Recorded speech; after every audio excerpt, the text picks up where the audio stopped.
suis ravie de vous accueillir pour la première diffusion de notre émission Pour ou Contre. Pour ou Contre est une émission de débat qui met en scène deux personnes aux idées diamétralement opposées à débattre autour d'un thème bien précis. Le débat d'aujourd'hui va se porter sur le culte des ancêtres en Afrique. Le culte des ancêtres, c'est la première religion africaine. Le culte des ancêtres se définit comme l'ensemble des croyances, des pratiques, des rites et règles que les adeptes appliquent minutieusement afin de voir leurs vœux exaucés. Pour certains, le culte des ancêtres ne s'adapte plus à nos modes de vie. Pour d'autres, le culte des ancêtres faisant partie de notre culture devrait se relayer de génération en génération. Autour de notre table, honneur aux femmes, Madame Françoise Lebas, vous êtes gestionnaire des entreprises en économie sociale et solidaire. Bonjour Madame Françoise Lebas. Bonjour. Alors pour vous, le culte des ancêtres ne s'adapte plus à nos modes de vie.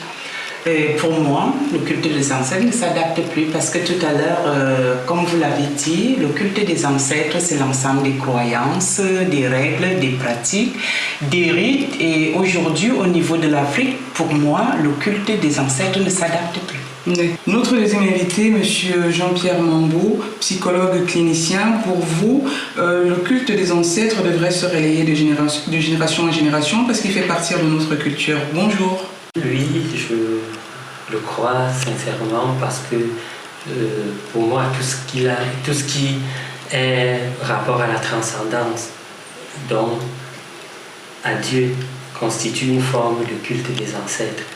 Et elle prend des spécificités particulières propres à notre culture, dans notre contexte. Et de ce point de vue, nous n'avons pas besoin de quitter notre culture pour adopter celle des autres. Alors, Monsieur Jean-Pierre Mambou, vous qui êtes pour le culte des ancêtres, que représente-t-il pour vous? Oui, pour moi, le culte des ancêtres représente un ancrage culturel et même anthropologique essentiel. Si je me réfère déjà à Freud dans Totem et Tabou, il pense que l'individu, étant donné que nous naissons dans un état de prématuration, donc il appelle l'état de désert, de Hilflosigkeit, on a besoin des soins de notre environnement maternel et on a besoin de protection. Et cette protection, on la trouve auprès de nos parents et très souvent de notre père. Mais lorsqu'on grandit, on se rend compte que le père, ce père qui nous donne la protection est idéalisé. Et on croit qu'il est tout puissant, qu'il peut tout nous donner et qu'il peut pourvoir à tous nos besoins. Même quand il est mort. Oui, et lorsque nous grandissons, nous nous rendons compte de ses limites et qu'il ne peut vraiment pas tout assurer. Et c'est ce désir en nous d'avoir cette protection nous amène à projeter une image idéalisée du Père, une image hypertrophiée du Père qui donne l'image de Dieu. Et donc, le culte des ancêtres, selon vous, est une croyance comparable à la croyance des chrétiens ou des... Oui, et j'en arrive là. Des musulmans. Oui, donc, de ce Dieu, cette image hypertrophiée du Père est donc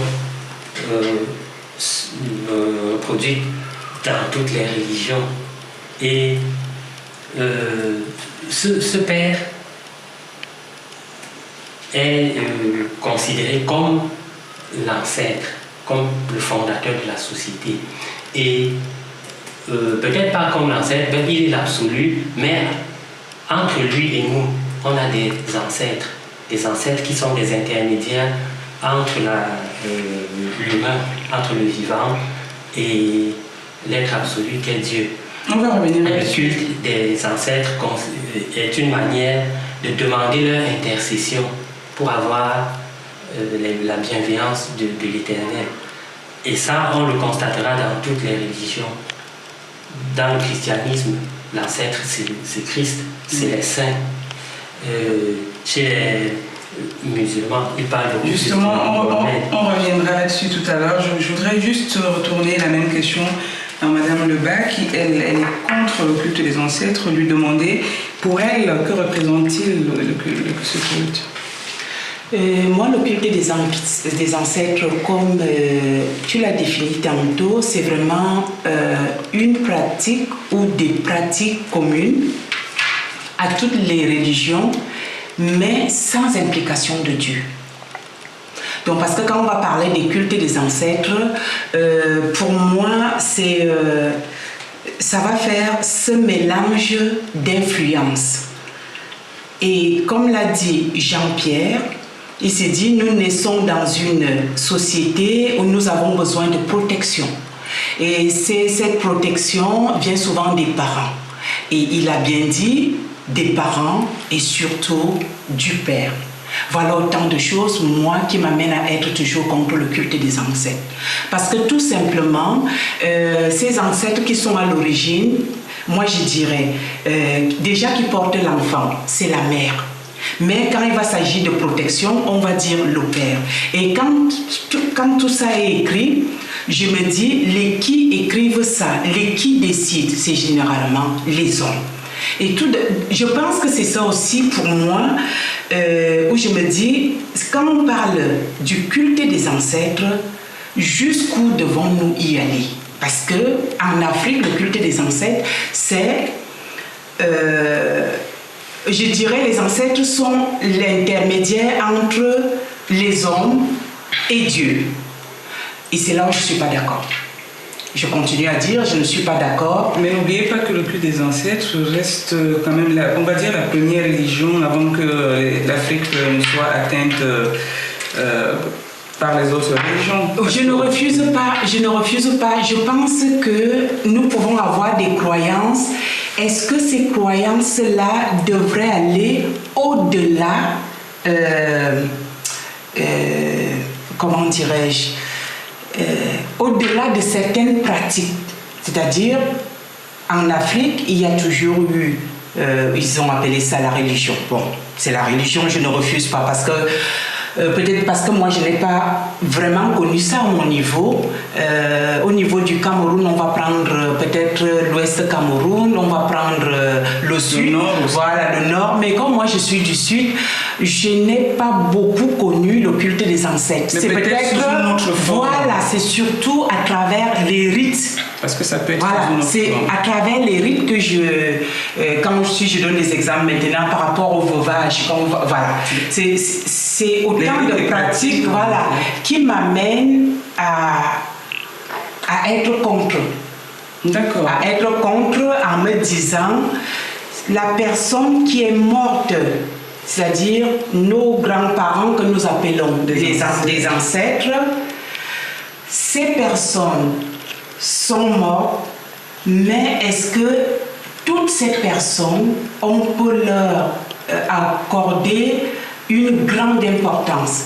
Parce que de leur vivant, est-ce que tout cela était un modèle pour la société? On reviendra tout à l'heure là-dessus parce que vous m'amenez à poser justement cette question à M. Jean-Pierre Mambou, qui est lui pour. Je voudrais justement vous demander quand est-ce que vous voulez vraiment être vénéré ou honoré, parce que le culte des ancêtres reste quand même la vénération et l'adoration des ancêtres. Et ces ancêtres, ils sont déjà morts. Vous préférez être honoré pendant votre vivant ou après que vous soyez mort? Oui, bon, je vais d'abord répondre à madame parce qu'elle a évoqué un aspect qui me semble être celui de la misogynie dans le culte des ancêtres, puisqu'elle a dit que ces ancêtres, c'est très souvent des hommes. Je dirais que la fonction de l'ancêtre est une fonction symbolique qui représente une loi qui structure toute société. Parce que là, on parlera par exemple de contrat social.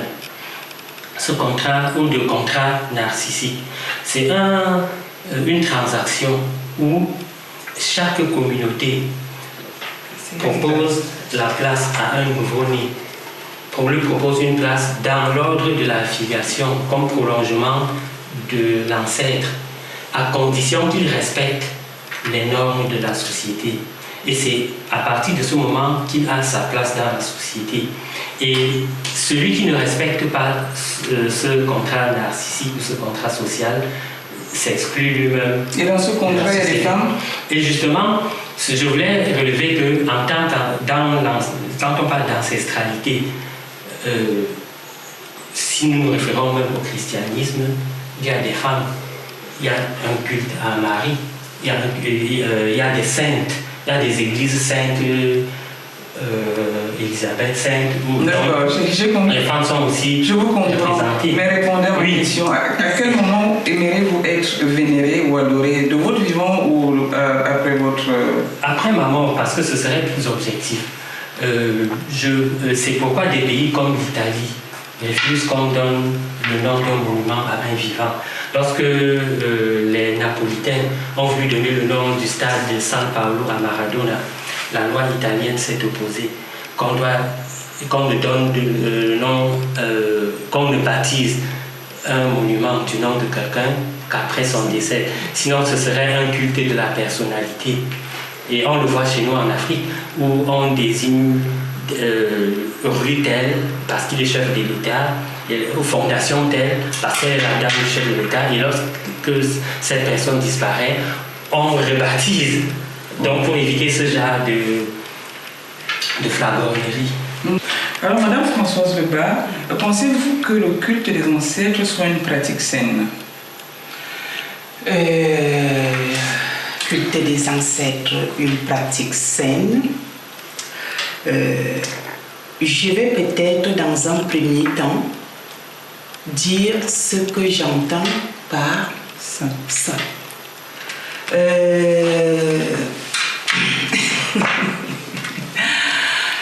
Pour moi, quelque chose de sain, je pense qu'au départ, il y a des critères qui sont arrêtés.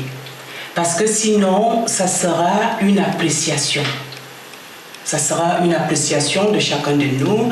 Jean-Pierre va dire telle chose est sain, Yana va dire telle chose, Sybille va dire ceci. Parce que ça reste un culte en fait. Voilà, donc pour moi, quelque chose de sain. Donc si on va, on répond d'après ce qu'on entend par sain, c'est-à-dire quelque chose de pur, je dirais pour moi, ce culte n'est pas pur. Et pourquoi je le dis? Tout simplement, je vais encore revenir sur les rites et sur les pratiques. Parce que moi, au niveau des cultes des ancêtres, le peu de choses que moi j'ai vécues, je vais prendre l'exemple du veuvage. Quand chez nous en Afrique, au Cameroun plus précisément, une dame perd son mari, on va lui faire des rites en disant, du moins on dit déjà, si on ne lui fait pas ces rites, elle va devenir folle. Donc on va lui faire des rites. Ces rites, moi je les ai vus une ou deux fois et ça m'a choquée. Parce que tout simplement, à la limite, la dame, elle est maltraitée.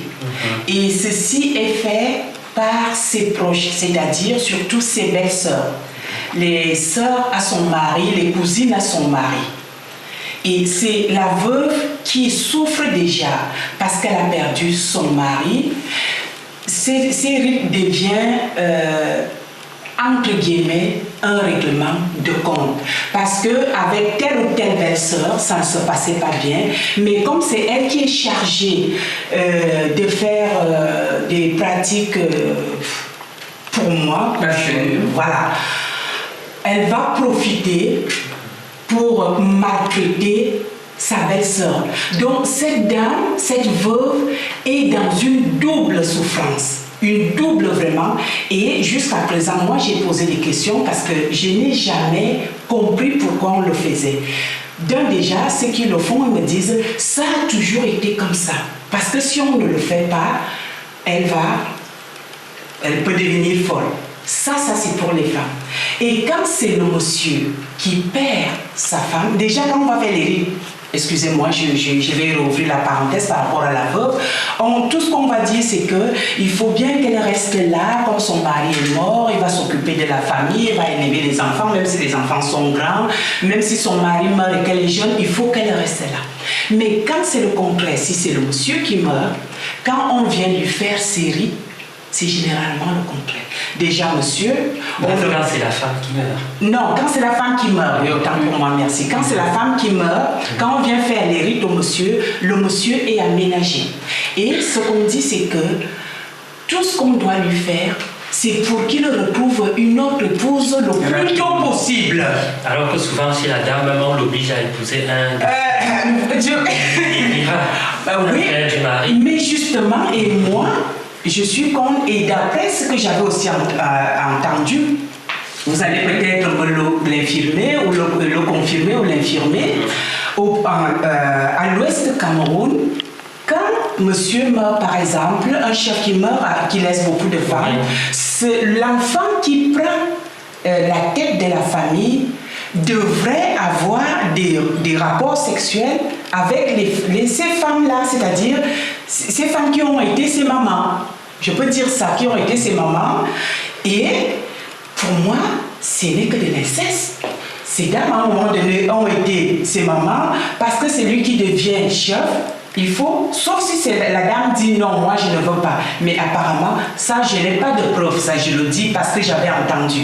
Donc voilà autant de choses qui m'amènent à dire je suis contre certaines pratiques. Il y a peut-être des choses qu'on peut garder, mais il y a des choses. Et vous avez quelque chose à dire, oui, là-dessus? Parce que je pense que elle a fait le réquisitoire des dérives du rite, pas du rite en lui-même.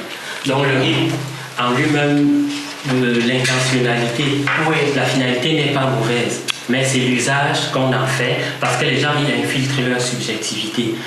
Donc, parce qu'un rite, par définition, c'est une marque, c'est une épreuve physique qu'on fait vivre dans notre chair, une forme de relative souffrance, pour que ça inscrive quelque chose dans notre psychisme. Donc pour que après cette épreuve, que dans notre esprit, on ne l'oublie jamais. Qu'on sente qu'on a traversé une étape.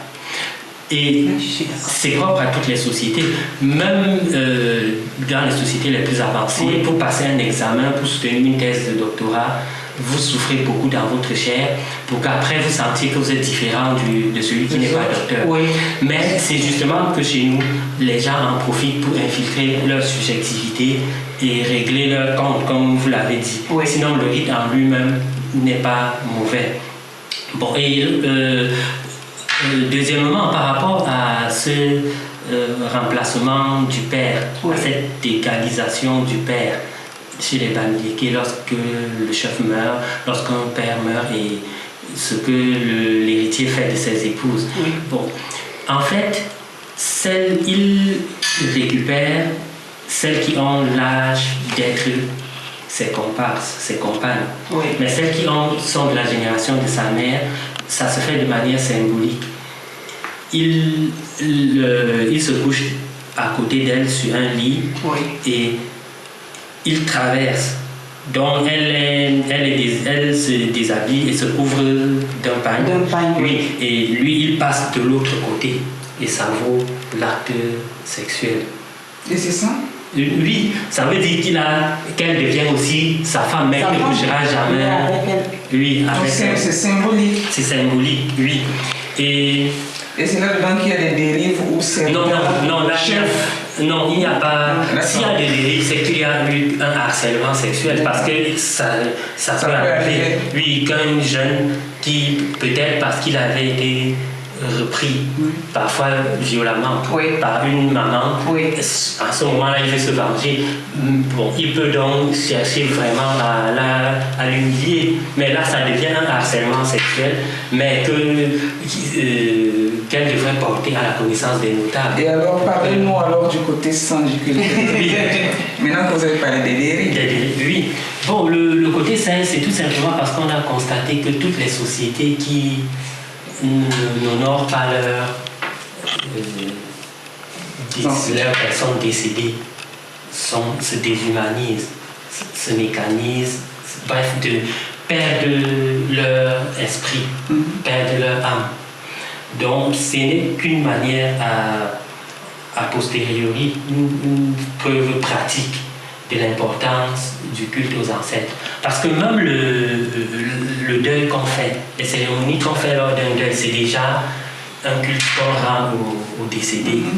Et on a constaté que justement les sociétés qui ont le plus perdu leur âme sont celles où ce rituel du deuil est le plus simplifié. Et comme, excusez-moi de le dire, dans certaines sociétés occidentales, où le deuil se résume à venir faire semblant de verser une larme pendant 10 minutes sur une tombe ou sur un mort, et on l'enterre et tout le monde se disperse. C'est vrai aussi que je m'oppose à l'autre extrême qu'on voit chez nous, sur les Martiniquais notamment, ce qu'on appelle funérailles, où on fait des festivités pendant parfois une semaine. Des sommes énormes qui pouvaient permettre de montrer des projets constructifs pour des enfants de la famille qui sont dans la misère. Oui.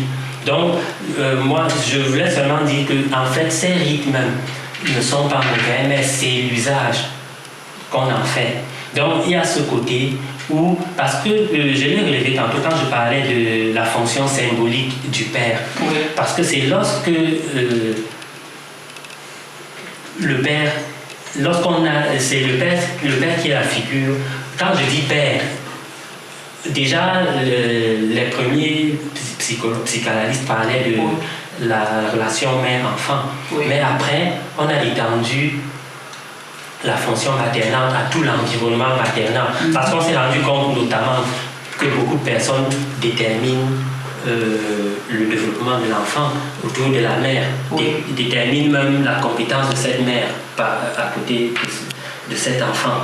Donc c'est tout le monde, et même le père, parce qu'on s'est rendu compte que lorsque le père n'est pas étayant, lorsqu'il ne soutient pas suffisamment la mère, elle devient incompétente, elle n'est pas suffisamment bonne aussi pour l'enfant. Et l'inverse est aussi vrai, on le dit, derrière un grand homme, il y a toujours une grande femme. Donc, cette fonction symbolique du père, Lacan même le dit, le père, une étude au Japon l'a démontré par rapport aux enfants qui ne connaissaient pas leur père, parce que le père allait vivre longtemps dans une autre ville, mais ce père était présent dans le discours de la mère. Donc, la mère aussi a un rôle dans l'efficacité de la fonction paternelle chez l'enfant. Donc, à la fin, c'est pourquoi on l'a réduit à une fonction symbolique. Donc, si on met le nom père ou nom ancêtre, c'est seulement pour montrer cette fonction légiférante. C'est donc cette fonction symbolique de l'ancêtre. Parce que très souvent, c'est quand l'ancêtre n'est pas là que son discours a plus de prégnance sur nous. Oui, moi je pense qu'à ce niveau-là, si je peux, à ce niveau-là, je corrobore à votre idée, mais je pense qu'on n'a pas besoin d'attendre que quelqu'un soit mort, parce qu'on le voit déjà du vivant de nos parents. Parce que quand le parent vous dit quelque chose, si vous l'écoutez, si vous appliquez, généralement ça se passe comme ça. Moi, la difficulté que je rencontre au niveau du culte des ancêtres, c'est tout simplement que il y a une sorte de dévotion, je dirais, à tous les ancêtres. Et nous savons que quand nous vivons, nous prenons l'exemple d'un village. Dans le village, tout le monde n'est pas pareil. Nous savons que nous allons avoir soit des oncles, soit des tantes, soit qui ne peuvent que nous apporter que du négatif, quoi. Et pourquoi, quand ceux-là sont morts, et surtout à notre niveau en Afrique, quand il n'y a pas cette dévotion, on dit la dévotion, il faut la maintenir pour pouvoir permettre une harmonie entre l'au-delà et les hommes. Sinon, la société est déstabilisée, comme vous le dites. Et parallèlement, vous avez quand même évoqué aussi les dérives des rites.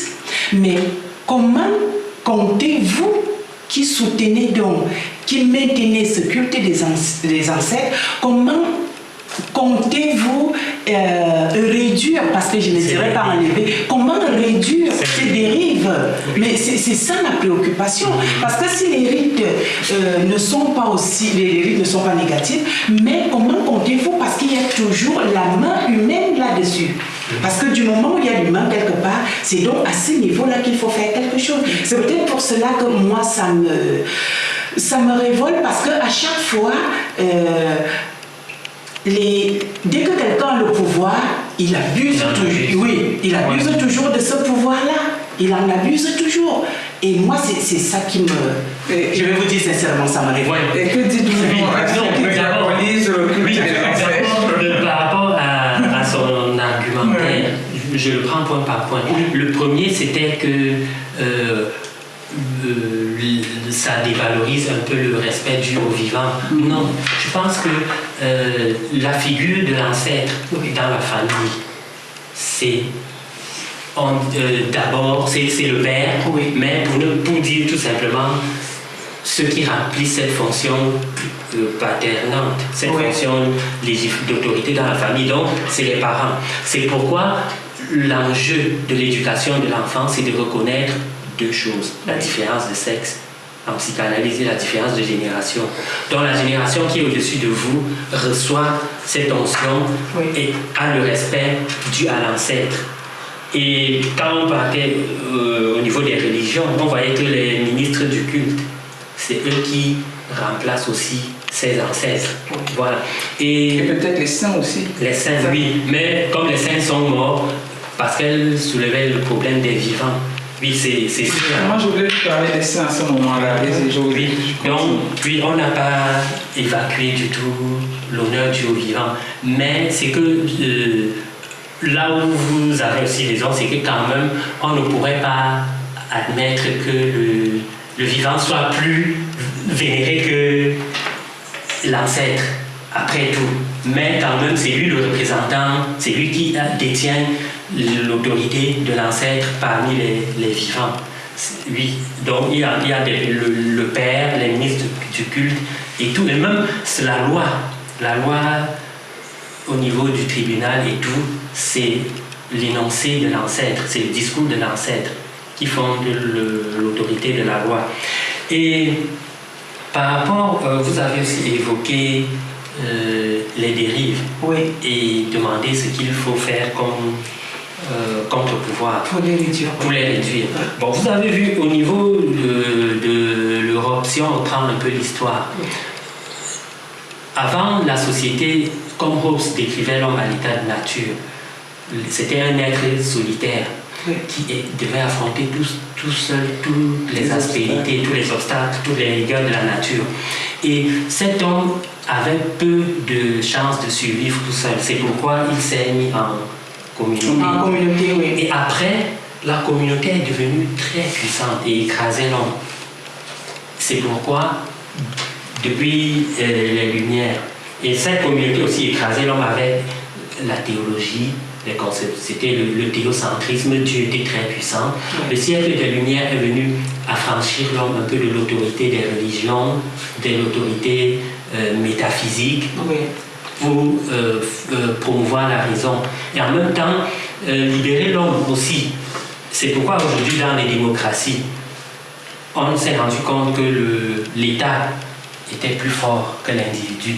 La société civile s'est créée pour donner un peu d'espace à l'individu. Donc, c'est un peu... Et même dans les démocraties, il y a eu des contre-pouvoirs. Donc, je pense que ta question renvoie à la problématique des contre-pouvoirs, qu'on devait aussi apprendre à instaurer dans notre organisation pour éviter ces dérives. Et que dites-vous alors pour dédiaboliser le culte des ancêtres? Oui, pour dédiaboliser le culte des ancêtres. Pour moi, pour moi, sa démarche était vraiment celle de l'individu qui subit cela. C'est pourquoi j'ai pris cette approche d'abord de créer des contre-pouvoirs pour libérer l'individu et le protéger. Maintenant, par rapport à la diabolisation, je trouve deux origines. Il y a une origine liée aux enjeux économiques et géostratégiques.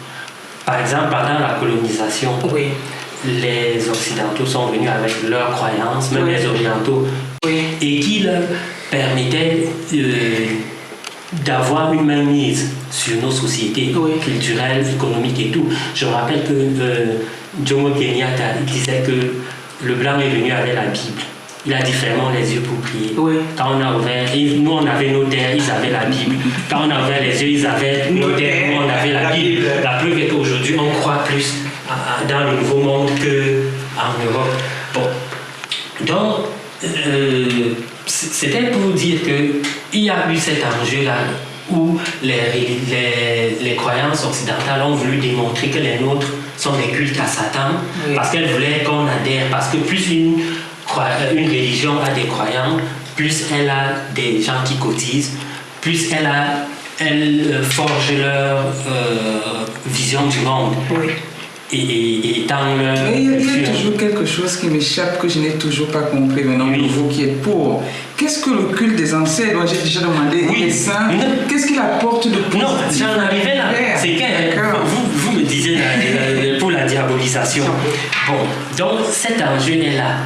C'est pourquoi on a été diabolisé, parce qu'il fallait qu'on quitte notre croyance pour adhérer à celle des autres. Comme ça, on va cotiser pour eux, on va étendre leur zone d'influence, même géostratégique. Bon. Et l'autre élément de diabolisation est d'ordre épistémologique, parce qu'on a montré que c'est l'irrationalité.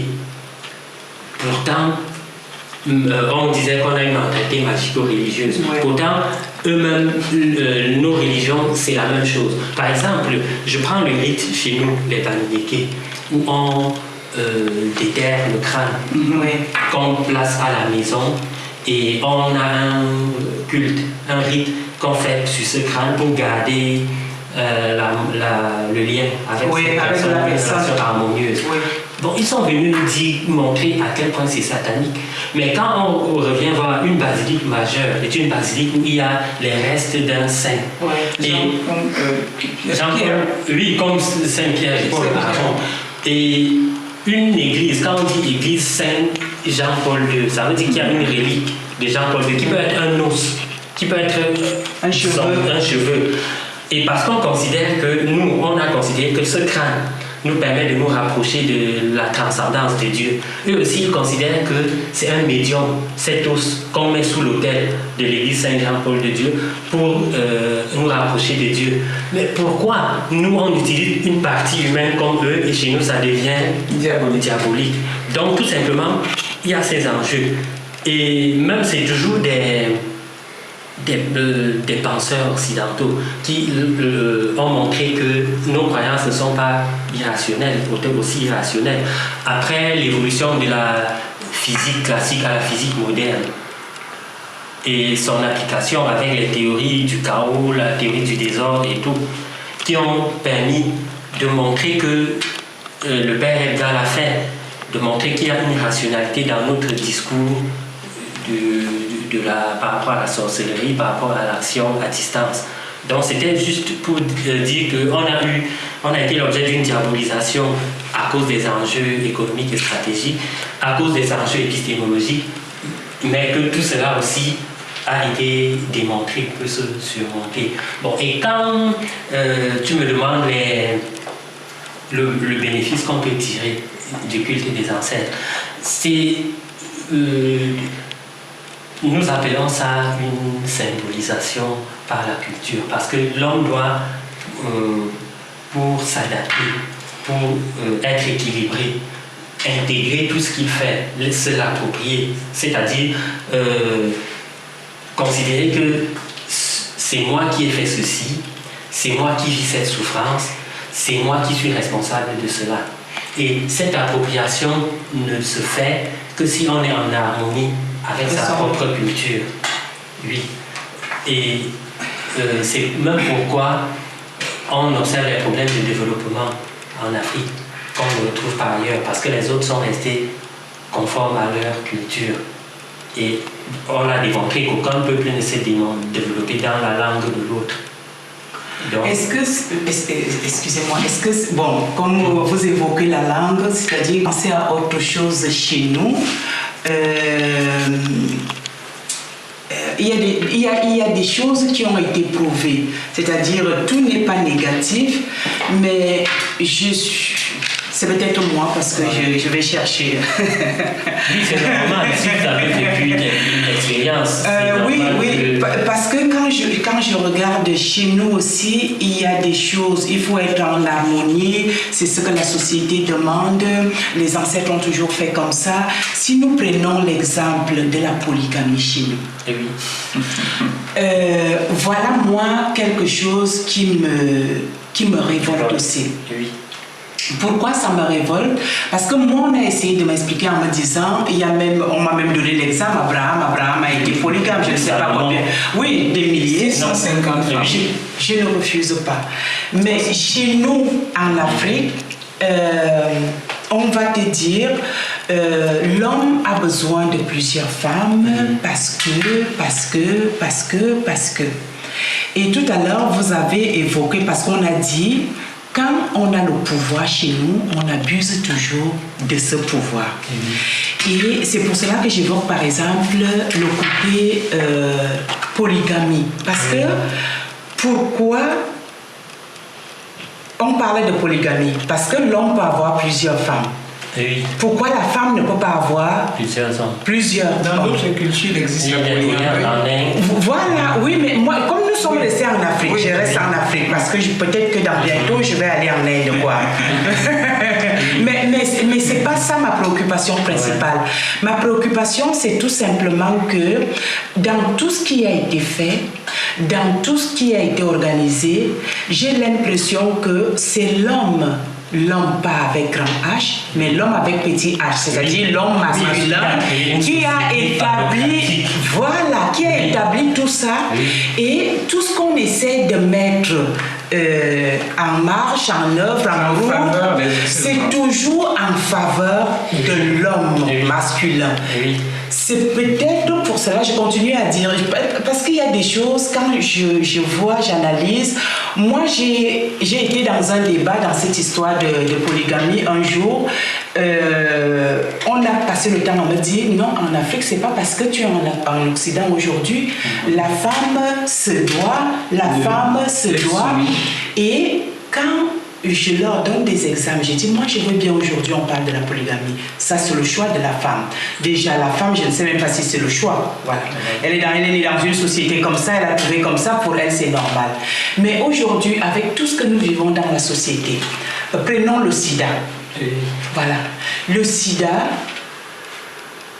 un homme qui a plusieurs femmes, rien ne nous prouve que ces femmes restent fidèles à cet homme aussi, parce que c'est tout simplement que c'est officialisé, c'est dans notre loi, l'homme a l'heure.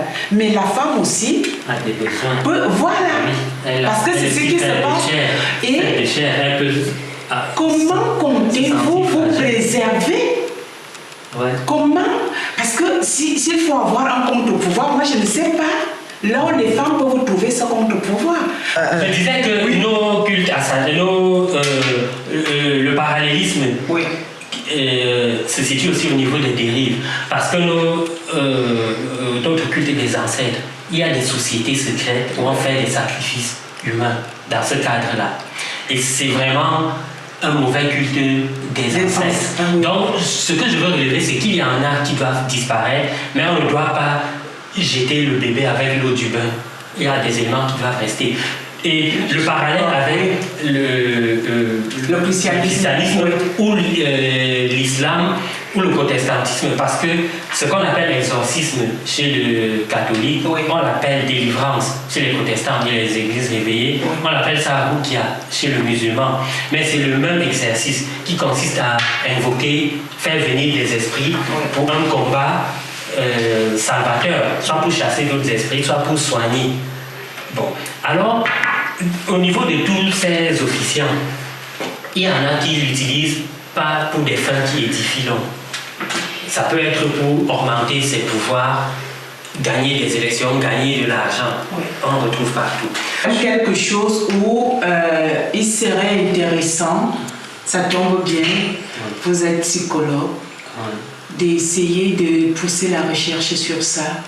Comment réduire les dérives? Oui, c'est dans comment réduire les dérives. C'est au niveau de l'éducation. c'est-à-dire des normes qu'on va transmettre aux générations qui montent. Et déjà, au niveau, là c'est là,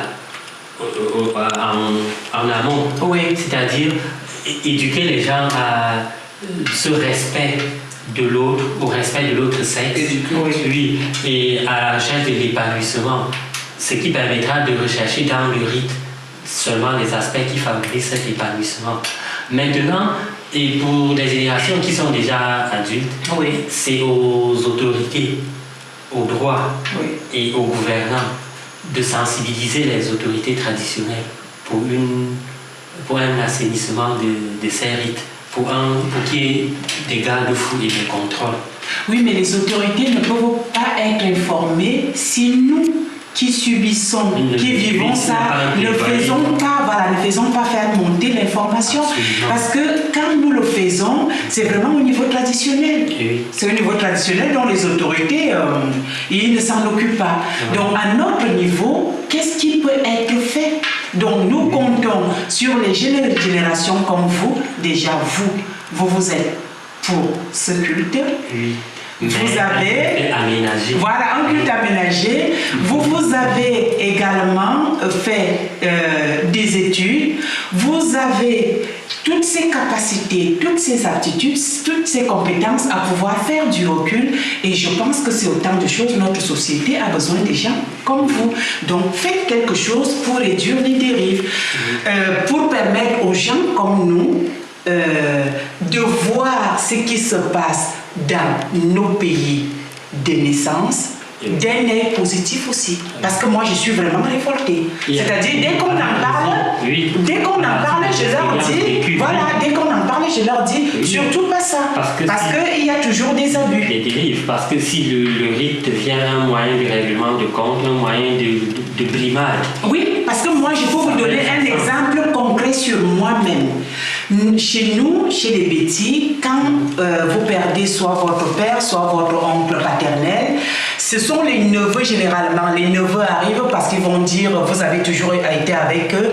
Donc ils prennent des petits, c'est des branches de bananier. C'est juste pour vous donner des petits coups pour dire que tout ce que vous avez vécu de triste, ils enlèvent pour que vous soyez épanouis. Oui.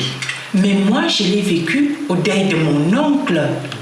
Ou mon cousin, plus grand, qui était directeur d'école, mais je pensais que ceux qui sont allés à l'école, voilà, qui allait chercher de l'eau pour nous battre. Je dis bien battre.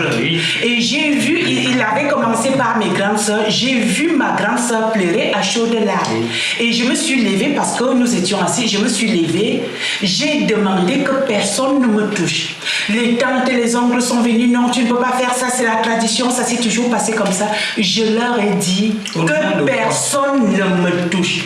Parce que quand je voyais ma soeur avec des mains, mais je vous dis, c'est-à-dire, il la battait comme... que les ancêtres eux-mêmes n'approuvent pas ça. Donc, il n'était pas question. Et je peux vous avouer que si quelqu'un avait fait l'erreur, ça allait être un scandale au-delà de mon nom.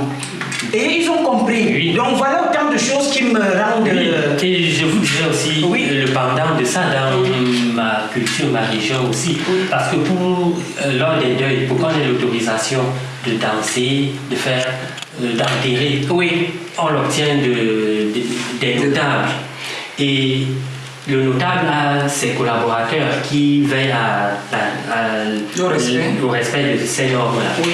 Et maintenant qu'il y a eu une sorte d'inversion de la polarité du pouvoir dans la société, avant, c'était justement ces autorités traditionnelles qui étaient toutes puissantes. Mais aujourd'hui, nous sommes allés à l'école, on s'est affranchi, économiquement, on a plus de moyens qu'eux, et intellectuellement, on a aussi un avantage par rapport à eux.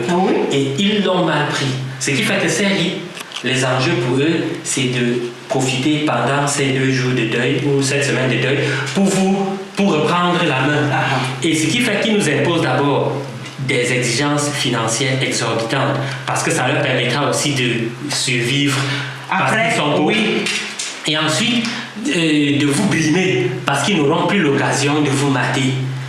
Donc, et là, c'est ça. là, ce ne sont que des dérives. Des dérives, oui. Oui, et donc moi je voulais dire, que pensez-vous de la phrase de Calix Béala qui dit que la Bible est un manuel de guerre contre le peuple africain? Je vous écoute. Oui, au regard de l'histoire, la Bible a été un instrument fondamental dans la conquête du nouveau monde et dans la dévalorisation de nos cultures, de nos traditions et donc du culte de nos ancêtres. Il y a eu beaucoup d'appui sur la Bible. Et vous, Madame Françoise Lebas, qu'en pensez-vous? Est-ce que la Bible est un manuel de guerre contre le peuple africain? Par rapport à la Bible que Calixte Béala considère comme un manuel de guerre contre le peuple africain, je ne suis pas très d'accord, tout simplement parce que ce qui est écrit dans la Bible est positif. Les paroles sont positives, mais c'est l'usage que les Occidentaux ont fait de cette Bible-là. Parce que quand ils sont arrivés en Afrique, ce qui était écrit, ce qui était marqué, si on l'appliquait, parce que si on parle de l'amour du prochain, parler de l'amour du prochain ne veut dire pas le tromper. Donc, c'est peut-être tout simplement qu'au niveau de l'Afrique, les Africains n'étaient pas suffisamment préparés et qu'ils se sont laissés avoir, mais c'était plus du côté des Occidentaux. Les Occidentaux les ont manipulés. La Bible en elle-même, pour moi, elle est positive. Parce que tout ce qui est dedans est positif. D'accord. Alors, Monsieur Mambou, Madame Françoise Lebas était contre le culte des ancêtres et elle a eu des arguments qui ont dû convaincre certains de nos téléspectateurs et autres. Donc je voulais savoir, vous, qu'est-ce que vous avez retiré de positif dans ces arguments et qu'est-ce qu'elle a dit qui pourrait vous faire changer d'avis si demain vous ne vouliez plus être pour le culte des ancêtres? Oui, c'est surtout qu'elle a exprimé le vécu des personnes victimes de ce culte, donc des personnes qui vivent les dérives de ce culte. Et en tant que personne qui traite les souffrances des autres, justement, ça peut nous amener à militer, peut-être pas pour une suppression de ces cultes, mais pour leur aménagement, de manière à pouvoir respecter la sensibilité des gens, de respecter l'humanité qu'il y a en chacun. Merci. Et vous, Madame Françoise Lebas, qu'est-ce qu'il a dit qui vous ferait, entre guillemets, comme ça, changer d'avis sur le culte des ancêtres? Ouais. Qu'est-ce qui me ferait changer d'avis? Oui. Bon, peut-être que je ne changerai pas d'avis, mais il a quand même évoqué des éléments très intéressants parce que quand je lui ai parlé de la pratique des rites, lui-même a reconnu qu'il y avait des dérives. Et il a soulevé un point qui m'a intéressé, c'est que par rapport à ces dérives, il y a lieu de faire quelque chose. C'est-à-dire, comment réduire ces dérives à partir en saisissant par exemple les autorités quand il s'agit des adultes, et surtout il faut commencer en amont. L'éducation, éduquer nos générations, les jeunes générations aujourd'hui pour le bienfait de ce culte. Parce que dans le culte des ancêtres, tout n'est pas négatif et tout n'est pas positif. Et moi j'ai toujours été contre parce que c'est plus le négatif qui m'a marqué et je n'ai gardé que des exemples négatifs. Mais si on s'occupe vraiment de l'éducation dès le bas âge, je pense qu'il y a quelque chose de positif à tirer dans ce culte des ancêtres. Merci Madame Françoise Lebas. Je vous remercie d'avoir accepté mon invitation et de participer à ce débat, Madame Françoise Lebas. Merci infiniment. Merci à vous, Monsieur Jean-Pierre Mambou, d'avoir participé à cette émission. Merci de votre contribution. Quant à vous, chers téléspectateurs, merci d'avoir suivi cette émission. À travers cette émission, vous aurez retenu qu'il y a des dérives tant du côté de la Bible que du culte des ancêtres et qu'il faut être vigilant. Je vous quitte avec ce proverbe africain qui dit « Un homme sans culture ressemble à un zèbre sans rayures ».